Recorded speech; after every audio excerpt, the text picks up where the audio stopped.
Here we go, Las Vegas, at 12 o'clock noon on this 10th day of October 2022, live from Studio 31 at City National Arena. This is Nighttime at Noon. And boy, it's a busy one.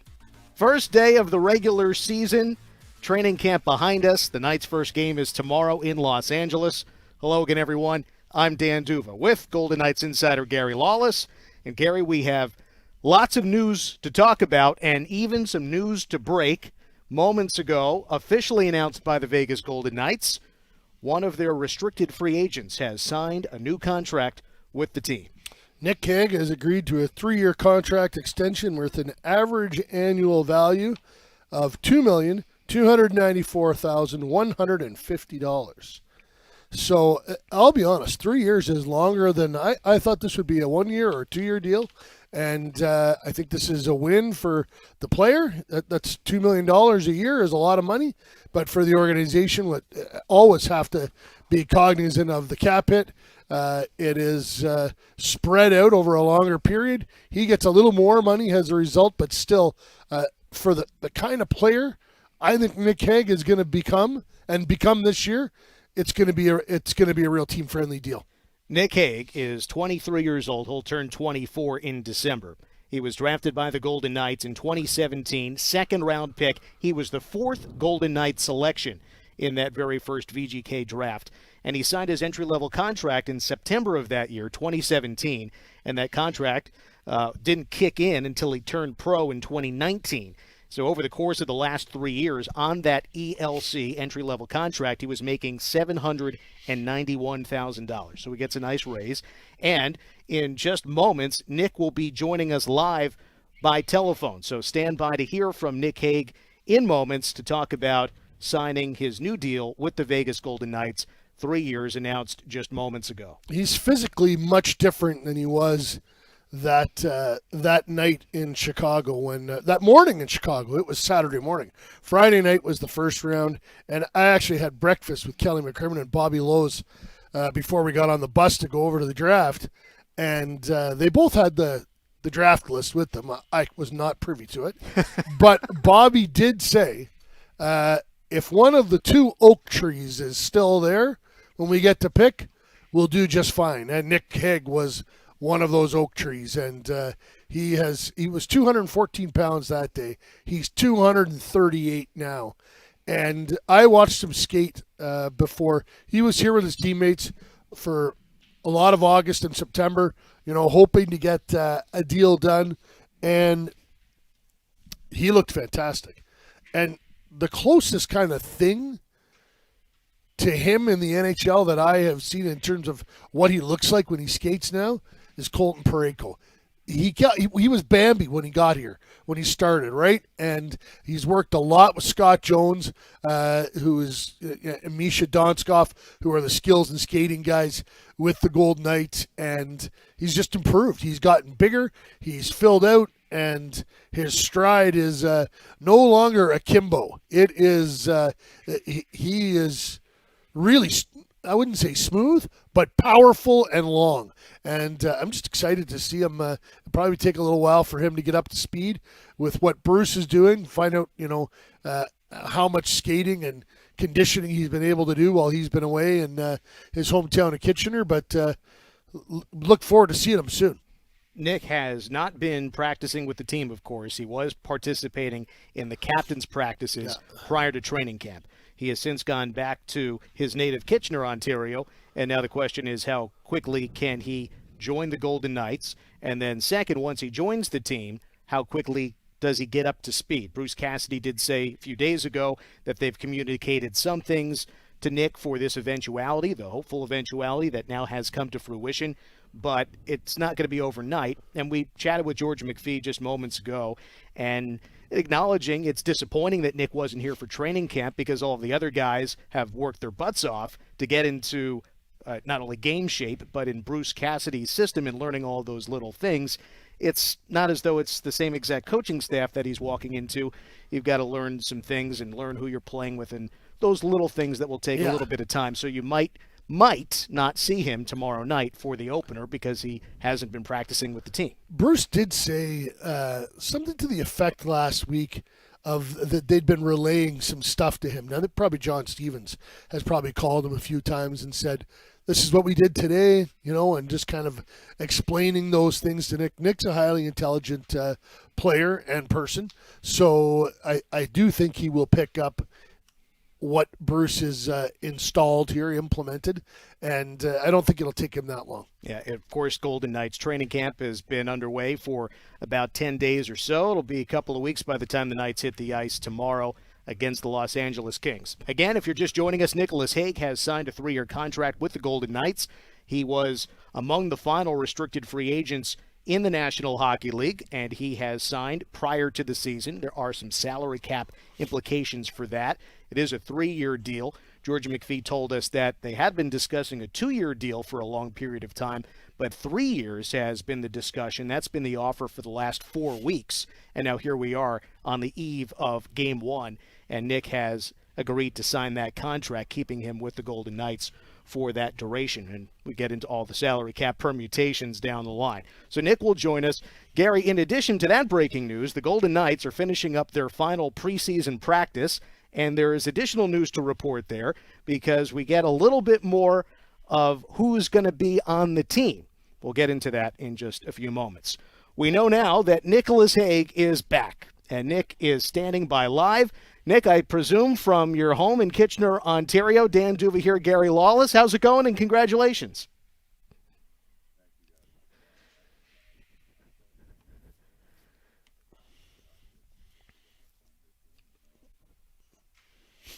Yeah, well, Nick, how did this come together? I'm sure you were eager to get this done. What have the last several hours, the last couple of days been like?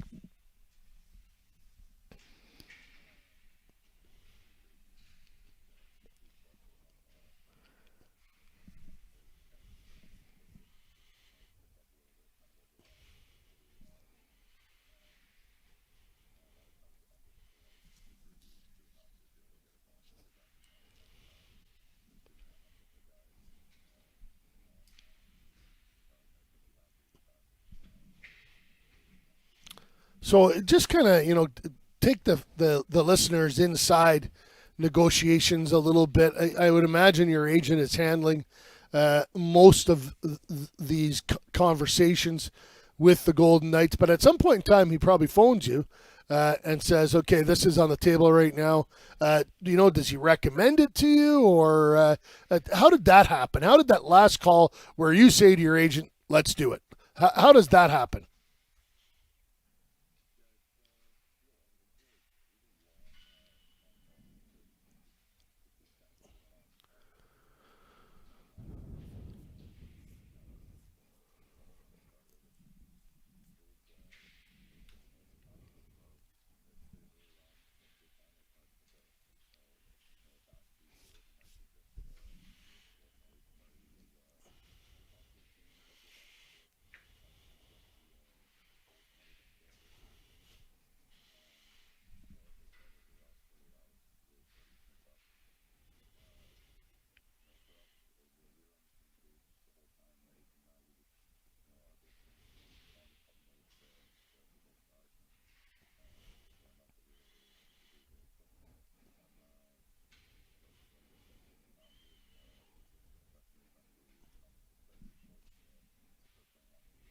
Well, have you been skating in Kitchener?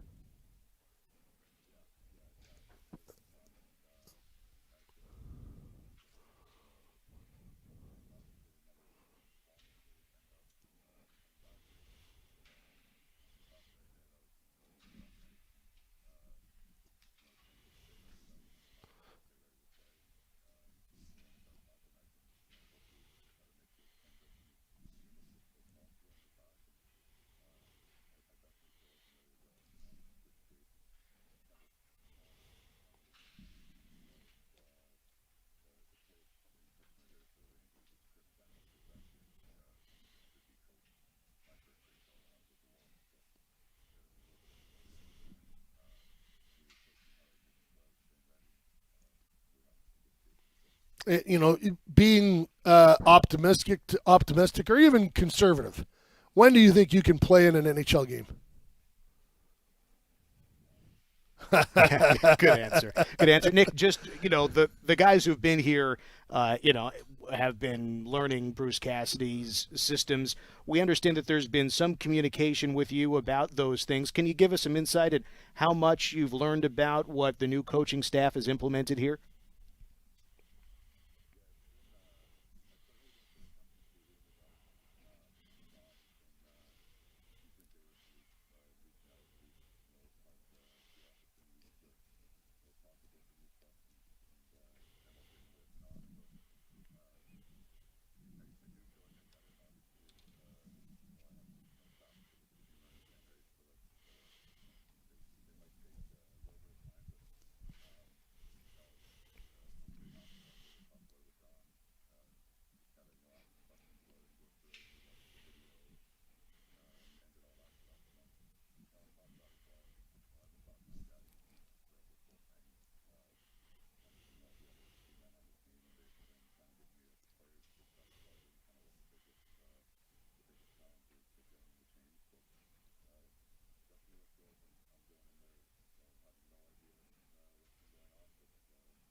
Our guest is Nick Hague. Just announced moments ago has signed a 3-year contract with the Vegas Golden Knights. Nick Hague is back. Last question from us here, Nick, is what's next for you? You played over 100 games in the American League, almost 150 in the National Hockey League. You're almost 24 years old. What's next for you?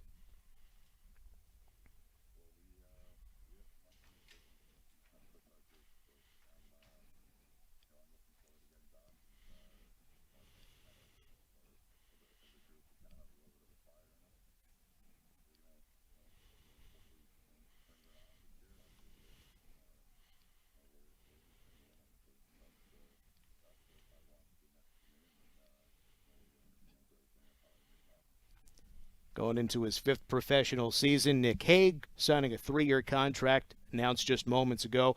Nick, once again, congratulations, and we look forward to seeing you real soon. Nicholas Hague, he's back. Just in time, Gary, not a moment too soon. It'll be interesting to see, where the coach comes in on, whether or not he can play tomorrow night. I would be shocked if he did. He didn't play in any preseason games, and I think they'll probably want to have him practice a few times with the team before they put him in. I would say my guess would be Saturday in Seattle. That would probably be the earliest. But so game 3. Game 3, but you never know. It might be Thursday. It might be game 2 at home. Who knows, right? Someone might get hurt. Yeah. Someone might play bad. You know what I mean? Like Bruce Cassidy might just wake up and say, I want that guy in my lineup. So with that, there are some other roster developments to talk about here. There's practice that is just wrapping up, and we expect to hear from one of the players who has made the opening night roster. Jake Lecision is expected to join us here in studio. Jake played 41 games for the Vegas Golden Knights last year. He did not make the opening night roster. His debut in the NHL was October 14th. But he has made the opening night roster, Gary, and among those guys on the cusp, he has the most NHL experience, but he's not the only guy, it appears, who will be on the roster for opening night tomorrow. Paul Cotter, it looks like, and deservedly so. Like he made this team. Paul Cotter has been better than a lot of the guys that played last year, so he should be on the roster, and he should be in the lineup on Tuesday night for sure. We watched practice today, and Cotter was skating with Nicholas Waugh and Keegan Colasar. That's the group that we saw together in Boise, the final preseason game. We saw Caden Korczak take part in today's practice. How Nick Hague's contract finalization impacts Korczak, that remains to be seen. Zach Whitecloud did participate today. Remember, he had not played the last couple of games. He'd been skating on his own. He participated today in practice. William Carrier also took part in today's practice. Full participant. He had suffered a mid-body injury earlier in training camp, had not appeared in the last several games. So those guys, it appears, are back and healthy. Nick Hague has signed his contract. It's all coming together just in time. And, as we mentioned, we expect to have Jake Lecision here in the studio in moments. Bruce Cassidy will address the media here shortly. When we have updates from Bruce, we will pass those along to you. And then later in the program, Gary, we're expecting to hear from Mark Chinook. Mark is obviously a huge part of the game day experience at T-Mobile Arena for Golden Knights fans, and great guy, Sault Ste. Marie native, and good Canadian. He probably had some turkey yesterday or maybe today. Happy Thanksgiving. Happy Canadian Thanksgiving. I should Canadian Thanksgiving, yes. I made turkey. You did? Made 2 of them. 2? Yeah. Was one better than the other? I don't think so. I think there was a. You didn't try 2 different preparations? No. My wife brined them both, and okay. Her and my daughter were away for a hockey tournament, so I put them in the oven at 10:30, and the little buttons popped at 12:30, and took them out, put the tea towels on them, and then put them in the car and drove them to our friend Carla and Bill's, where there was a Canadian conglomeration. Like American Thanksgiving, do you have turkey sandwiches for days afterward? Well, not me, because I left the turkey there. So I would imagine that family will be getting some for days. Yes. There was a lot of ham as well. Oh, okay. Yeah. All right. Yeah. All right. Well, happy Canadian Thanksgiving to all those who have enjoyed. We'll take a time out, and when we come back, much more here on Nighttime at Noon. With Gary Lawless, I'm Dan Duva. We'll be right back on Fox Sports Las Vegas.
Hey, Golden Knights fans, ready to see our team back on the ice? Become a full season ticket member for the 2022-2023 season and never miss a game.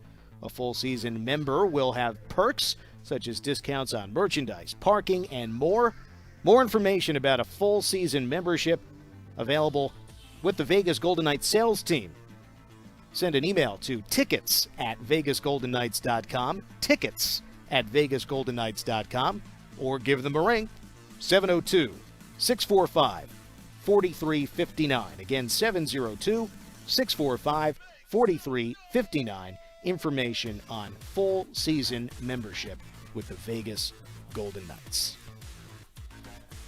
We're back inside Studio 31. Dan Tuva, Gary Lawless on this 10th of October, 12:21 Pacific time.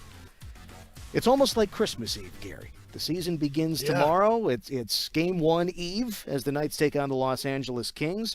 And a lot of the questions that we've had all summer and even over the last week or so of training camp, many of those questions have now been answered.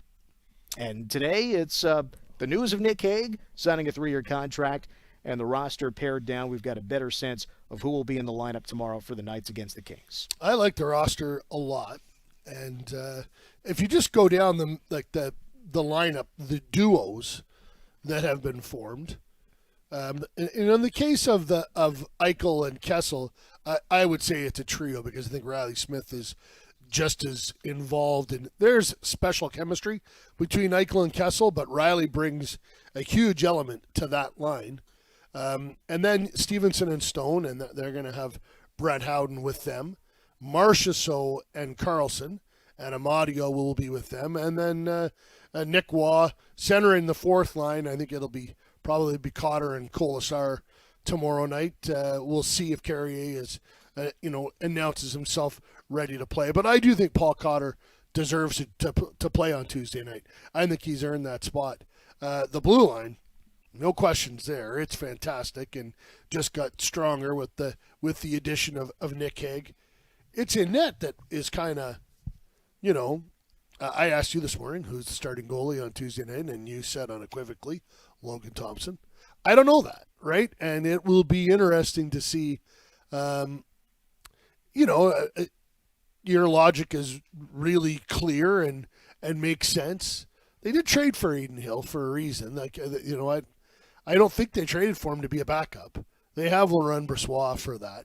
So, I think what happens opening night is not necessarily the harbinger of things to come. I'm not sure that we're not still in a bit of a competition for who's going to slide into that number one role. Yeah, the competition, it seems, will continue, especially the way the schedule looks here in October. It's not onerous. You've got a couple of days off on the road in Calgary between that Seattle-Calgary game. So, again, the Golden Knights are playing in Los Angeles tomorrow. And then you've got the game at home, the opener, against the Blackhawks on the 13th, and then back on the road, Seattle, Calgary. So that's, the immediate future for the Golden Knights. Logan Thompson started the last 2 games of the preseason.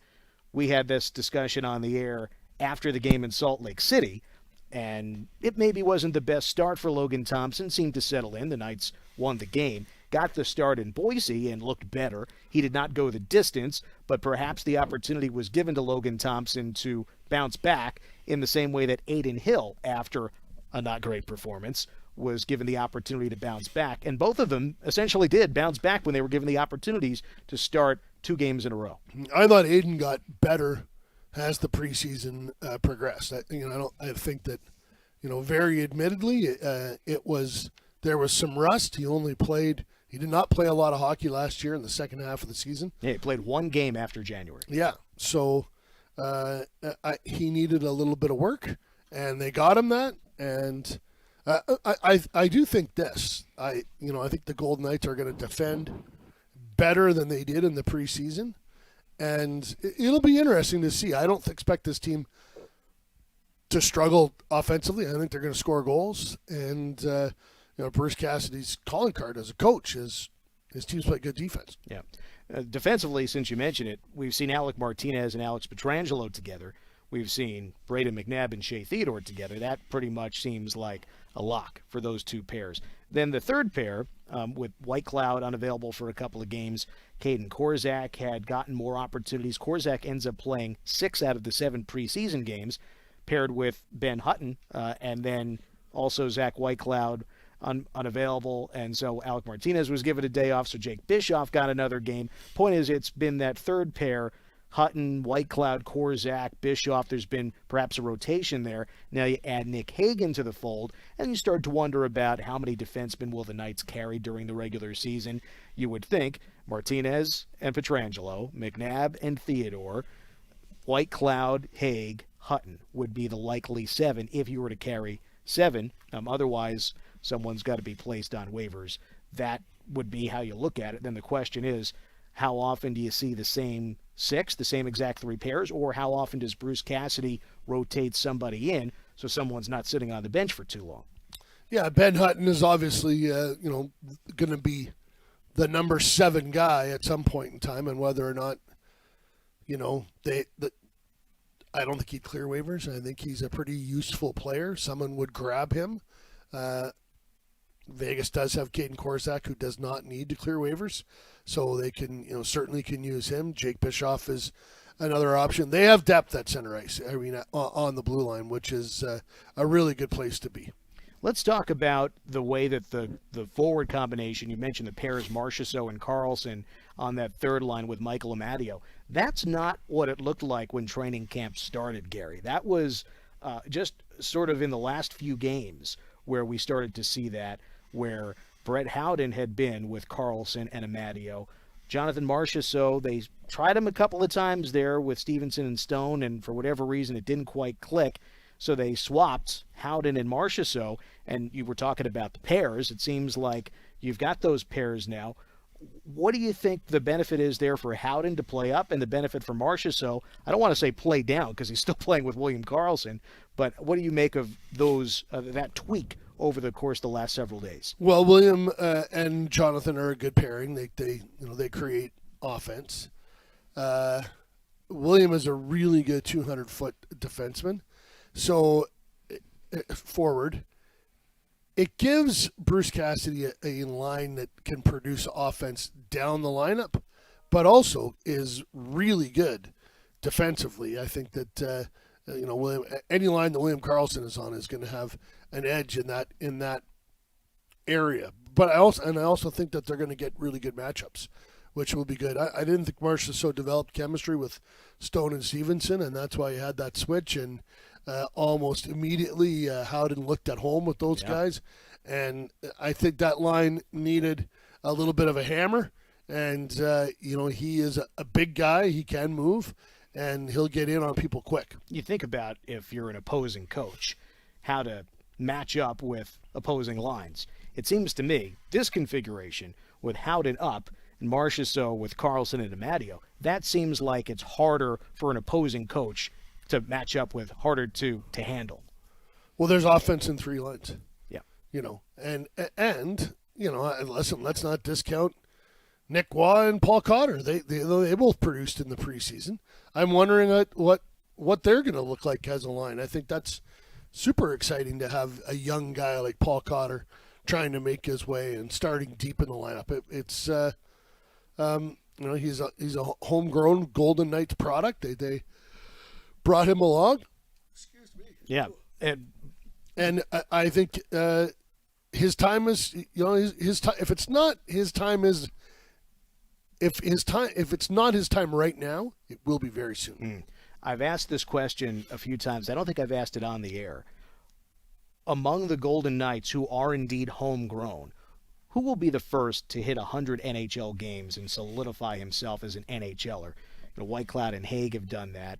Someone might suggest that Keegan Colasar falls into the homegrown, but he was not drafted by Vegas. Drafted by Columbus. Exactly. Yeah. So I do not consider him one of those homegrown players. So among the forwards, we know those who've been traded away or have signed elsewhere.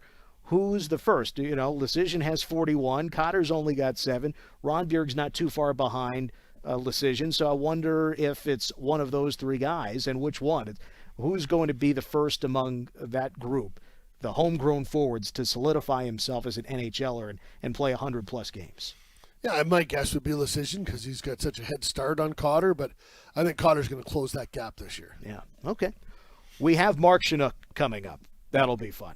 Mark Chinook, who you know, of course, from inside T-Mobile Arena as a host. He does a lot behind the scenes as well, talking about what the Fortress will look like, not only on opening night on the 13th, but also what's in store for T-Mobile Arena this year. Speaking of another Vegas Golden Knights venue, the Dollar Loan Center in Henderson has a packed schedule coming up with a little something for everybody. Tuesday and Thursday, the G League Ignite play their first games at the arena before UNLV hockey takes the ice on Friday. Saturday, rock legend Alice Cooper in town, and Sunday, the Silver Knights play at home. So the regular season opening on the 14th with the Silver Carpet Celebration. Visit thedollarloancenter.com for a full calendar of events. There is your look at the G League Ignite and their upcoming schedule if you're watching us on the Golden Knights social streams or right here on Fox Sports Las Vegas.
Golden Knights fans, if you can't get enough hockey, come check out the Henderson Silver Knights of the American Hockey League.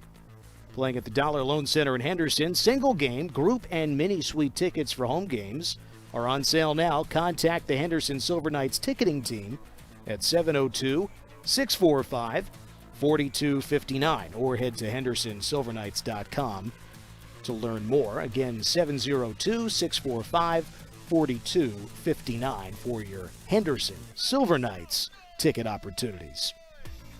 Welcome back to Studio 31, nighttime at noon. It is 12:35 Pacific time. I'm Dan Duva with Gary Lawless. Golden Knights just about ready and set for the regular season to begin. Year 6, taking on the Kings tomorrow. The game will be nationally televised by ESPN. However, yours truly will be on the radio. That'll be fun to kick off our 6th season together, partner. Looking forward to it. What are you looking forward to the most? Well, I like it when the team wins, to be honest with you. Don't we all? So I'm really interested to see.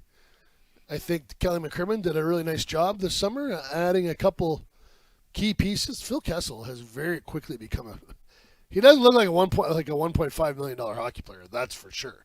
And he's I'm really excited to see how he performs, what him and Jack Eichel can do together. I think Jack is going to be right up there with the top 5 scorers in the league. I think he's going to have a monster season. And now that Nick Hague has signed, I'm interested to see how he performs. I think he's ready for a big step. And if Zach Whitecloud and Nick Hague are your third pairing, boy, oh boy, pretty good stuff. Yeah. Golden Knights taking on the Kings tomorrow, then the home opener against the Chicago Blackhawks here on the 13th. The gold carpet is back after an absence of a couple of years. That'll be fun. You know, the first time we did the gold carpet 5 years ago, you know who I walked down the gold carpet alongside? The commissioner, Gary Bettman, and I. Yeah. And he said to me when we got closer to T-Mobile Arena, he said, "Don't worry, they're not booing you." He was great. Then he came on the broadcast with us that night, the first home game in Golden Knights history in 2017. I was on a stage when they were chanting Gary, Gary in Winnipeg. And he said, "I think that's for you."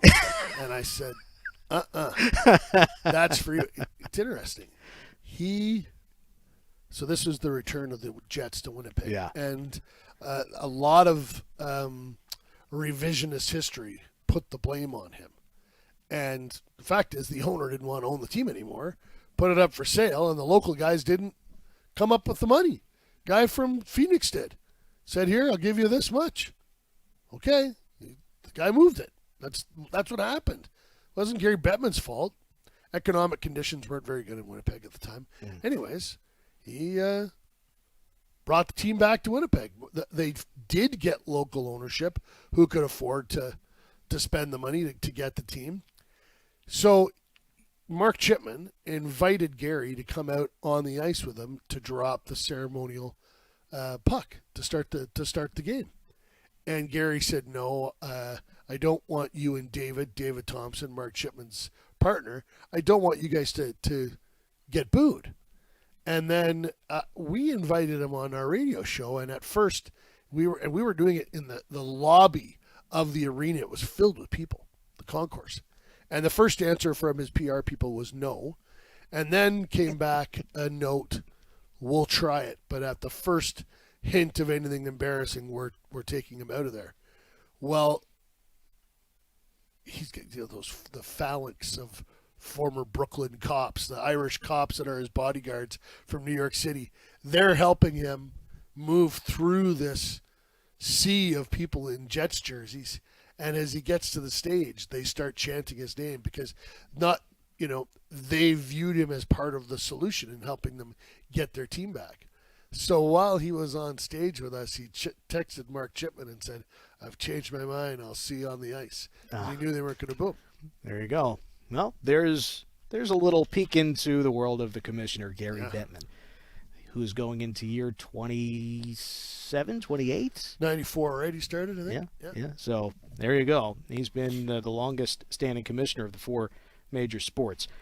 There is some additional information. Bruce Cassidy speaking with the media after practice concludes downstairs. We're here at Studio 31 looking out at the ice. We cannot see into the dressing room, however. It's great to be able to get back in the dressing room after having no access to the room the last couple of years with the COVID precautions, but we get to have some great conversations with the guys now that access has been restored. But Bruce Cassidy in his press conference saying that Paul Cotter is likely to play tomorrow, has not ruled Will Carrier out, but based on what we saw in practice and based on previous comments Bruce Cassidy has made, The plan is for Paul Cotter in the lineup tomorrow, we presume, to play with Nicholas Waugh and Keegan Colasar on the Knights' fourth line. In addition, Nick Hague will not play tomorrow. Moments ago on this broadcast, Nick, joining us live from his home in Kitchener, Ontario, said that he would be ready to play tomorrow. But it's not going to happen. Nick Hague signing a 3-year contract just less than an hour ago. He will not be in the lineup tomorrow. He has to get to Las Vegas and then presumably get situated. And as you suggested earlier, Gary, perhaps he's ready to go by the weekend when the team plays in Seattle, which would be Game 3. So those are the bits of information from the dressing room and the press conference from Bruce Cassidy. Nick Hague will not play tomorrow, though he has signed his contract. Paul Cotter is currently in the lineup as of now. William Carrier took part in practice today, but he has not practiced for several days. So Paul Cotter expected to be there on the fourth line with Waugh and Colasar. And if you're just joining us, I'll read you quickly through the lineup as you take a look at the schedule if you're watching on one of our streams. The lineup that we saw at practice today: top line, Riley Smith, Jack Eichel, Phil Kessel. Second line, Brett Howden, Chandler Stevenson, Mark Stone. Third line, Jonathan Marchessault, William Karlsson, Michael Amadio. Fourth line, Paul Cotter, Nicholas Waugh, Keegan Colasar. Then as for defense, top pair of Alec Martinez and Alex Pietrangelo. Second pair of Braden McNabb and Shea Theodore. Third pair had Ben Hutton with both Zach Whitecloud and Caden Korzak. Of course, Nick Hague did not participate. And we see Logan Thompson along with Aiden Hill, Michael Hutchinson. Those are the guys who have been around the Golden Knights goaltending. I don't believe a number one goaltender has been proclaimed or a starter for tomorrow announced, but we are figuring Logan Thompson based on previous evidence. But Gary pushed back on that possibility. Is a possible Aiden Hill start tomorrow, given how he has performed? I think you're right that Logan will start. I just don't think that that's. I think he has the ball. Whether or not he gets to keep it and carry it for a while, that remains to be seen. Okay, let's take a quick timeout. When we come back, as promised, Mark Chinook is going to join us here in Studio 31. This is going to be a lot of fun. Get a little taste of what we'll be seeing at the Fortress, and a familiar voice and personality who's been with us since the beginning. Once again, this is Nighttime at Noon from Studio 31 at City National Arena, coming to you live on Fox Sports Las Vegas.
The spectacular Hotel Californian in Santa Barbara, California is an exciting addition to the Foley Entertainment Group. Located right by the ocean, experience oceanside views in one of 121 luxury guest rooms and suites. Taste the region's finest wine. Now we're talking. At Foley Food and Wine Society Tasting Room, and treat yourself to an unparalleled massage at Majorelle, all in the heart of the American Riviera. Designed for domestic and international guests alike, Hotel Californian is the perfect destination for any traveler seeking a one-of-a-kind luxury experience. Visit hotelcalifornian.com to book your next stay. It's a nice spot. Not bad? Not bad. Not bad at all. Not bad. It's a nice spot. We going there during the bye week or something? Going to hang out at the Foley tasting room? Well, yeah, I guess if you want to sit at the kids' table. Welcome back, everybody. Dan Duva, Gary Lawless. It is nighttime at noon. It's 12:47, and we are joined here in Studio 31 by Mark Chinook. Mark, how are you? Thanks for having me on, you guys. This is great. Yeah, it's great to see you. We hear you, we see you. We now have a chance to talk a little bit about what happens behind the scenes. Before we talk about the Golden Age and what fans will expect at the Fortress, I wonder if you would share with our listeners and viewers what it is that you do. In other words, people see you at the Fortress on Nitron. You're a terrific MC, but there's a lot more that goes on in Mark Chinook's world than just at the Fortress. Would you share that with us? Yeah, 100%. It's been a great ride. Las Vegas has been very, very good to me and my family, and it's been home now for 10 years this October.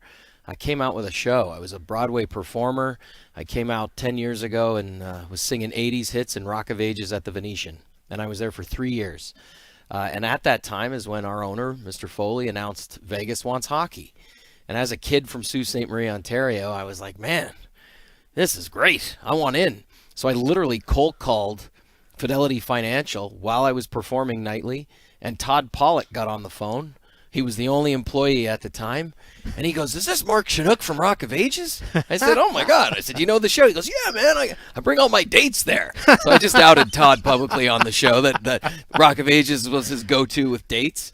But I was able to join that committee. Yeah, he's a great guy. Still with the team, obviously, doing his thing. But he put me on this committee, this Vegas Wants Hockey committee, and I basically got on the phone and told all my friends to give me $1,000 for a season ticket deposit, and let's get a team here.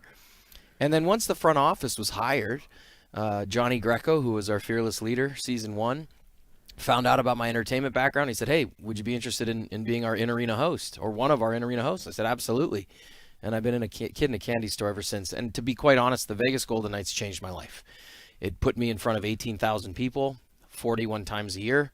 From there, Top Rank Boxing is based in Las Vegas. They called and offered me a job, and I work full-time for Top Rank and ESPN. Obviously, we got a National Football League, National Football team down the street, and I became their in-arena guy. So now I work full-time in sports, all because of the Golden Knights. And it's something that I don't take for granted, and I love every day. When you've got an opportunity to be a personality, it seems you balance that with the behind the scenes. Would you tell us about what you do from maybe the stuff that people don't actually see your face, but they see your work? Man, you guys know better than anybody. The preparation that goes into sitting behind the desk or calling games is endless. Yeah. And I spend a lot of time figuring out who's fighting, where they're from, how to pronounce their name is half the battle. It's no different than what you guys do. Just a lot of prep, a lot of research, a lot of scribbling notes all over the place, and just trying to stay organized.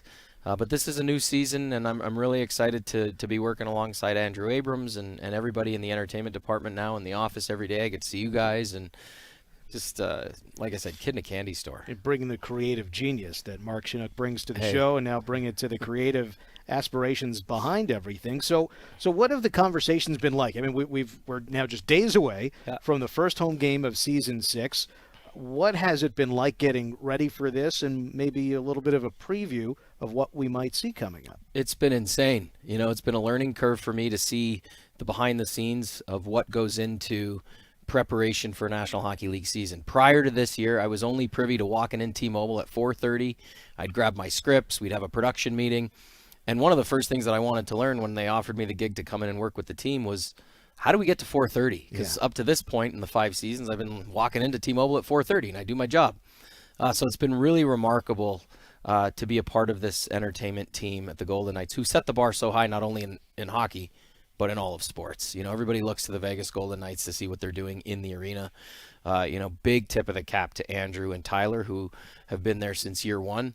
And the guys on the production side, too, Patrick and Chavez. These guys are the best at what they do. And to be able to now come in and join that team, and it's really something special. But it has been madness getting to Thursday night. So Thursday is coming. If I'm a fan, I'm coming to the game. Can you give us a sense of what it's going to be like, what to look for? I'm a hockey guy. As you guys know, I'm from the Sioux. I love the game. I think the biggest change is just going to be polishing what we already do incredibly well, but making it a part of what needs to happen on the ice. That intimidation factor, that sort of unexpected what's going to happen in Vegas vibe. I want the other team to land in Vegas and get off the plane going, we got to go to T-Mobile tonight. We got to go to the Fortress. I don't want them to be comfortable. I want to do everything we can to ensure that we're giving our guys the best opportunity to secure those 2 points, because that's what it's about in my book. It's the game first, presentation second, but the presentation really complementing the environment and the game. Yeah, people have come into the games. Yeah. They expect to see not just the game. They expect to see a show. The show. Yeah. And, a couple of little items have come out. Instead of a stick for 3 stars, there's going to be something new for 3 stars. Yeah, so we thought, it was important to encourage people to stay for the 3-star celebration. We did our job, right? We got 2 points. So you guys on air, us in game pres, the players, everybody did their job, and we're walking away with 2 points. So we think that's a pretty popular celebration, and up to this point it's been limited to people standing at the glass, being able to reach over and get a stick. You're not going to throw a stick. Yeah, you're not going to toss a stick. So we came up with the idea with a poker chip. It's very representational of Las Vegas. Up until this point, we've had projections on the ice that are synonymous with a slot machine and the 3-star emblems going. So now we've had a company create a plush, really dope poker chip. Has Looks our like logo. A pillow. Yeah, it's essentially a pillow that once you have it, you can put it on display. Because what's going to be great about it is it's limited to 3 per victory. Right. On the back side of it is an area for the player to sign and date it. So it's going to be very unique to that game specifically. And guys can come out, and a little bit of their personality will hopefully come out in this as well, because they're not going to be holding their stick or a stick that they're giving away. They're going to come out with this plush poker chip. They can do whatever they want personality-wise and heave that thing up as far as they want to go. And I think it's going to be incredibly well received. I think people are going to be fighting over these pillows up in the stands, but that's something that's unique to Vegas. So that's happening. And we got a couple other tricks up our sleeve. But at the end of the day, you said Sounds like you don't want to tell us too much. No. Right? I'm a production guy. The theatrical background that I have, so I want to heighten the production value of walking into T-Mobile Arena. We have all Arrive of this, early. We have all this incredible here. lighting. Yeah. The sound is impeccable. So again, it's not reinventing the wheel per se. It's just fine tuning where we want you to look and when. I think that's very important. We control every element of that environment. So when the game is on, I want you to be focused on the game. I want you to be focusing on these players. When the game is not on, we'll tell you where to look and when. And I think that's going to help in every aspect of being inside that building. Yeah. What's the best part of this job for you? I get to watch hockey every night. It's no different for you guys. I love the game. I'm so passionate about the game. I love learning about the players. And that's been really cool too. Andrew and Tyler and I have been privileged to have conversations with George and Kelly, in hockey ops, and saying, hey, what do you guys want? What do you think? You're on the road 82 games a year. What do you see in other barns that work that might work for us? So it's been really cool to have those conversations. And then when guys on the team find out where I'm from and my background with the Greyhounds and that being in our family, it kind of becomes this. Just so many memories come pouring back, right? Like I can't help but think of my mom and dad just being in the office every day. I know how proud my dad is, and I'm proud of him. I think of everything that he did in order to keep that franchise in our town, and just to be working in hockey is it's such a privilege. The golden age. That's the slogan this year. Vegas born is still and always will be part of this. That's what I heard you say in T-Mobile Arena the other day. The golden age. Last thing for you, Mark, and Mark Chinook is our guest. What should people know about the golden age in 10 seconds? The golden age is the start of something new, right? It's turning a page, and I think that's can be sort of checked off on all these boxes, from what's happening on the ice to what's happening up in the stands. 14 seconds, not bad. All right. Get to regular season form by Thursday, right? We're ready to go. That's Mark Chinook. Thanks, Mark, for coming by. Thanks to our earlier guest, Nick Hague, who today has signed a 3-year contract with the Vegas Golden Knights. No longer holding out. That RFA is gone. He's got himself a new 3-year deal. Golden Knights in action tomorrow against the LA Kings. ESPN will have the television coverage, but on the radio, Gary Lawless and I, right here on Fox Sports Las Vegas. Thanks for everybody who helped out behind the scenes today. Songy, Lindsay, and Floyd. And Ryan's here too. Thanks, Ryan. Garrett and Nate. For Gary Lawless, Dan Duva saying so long.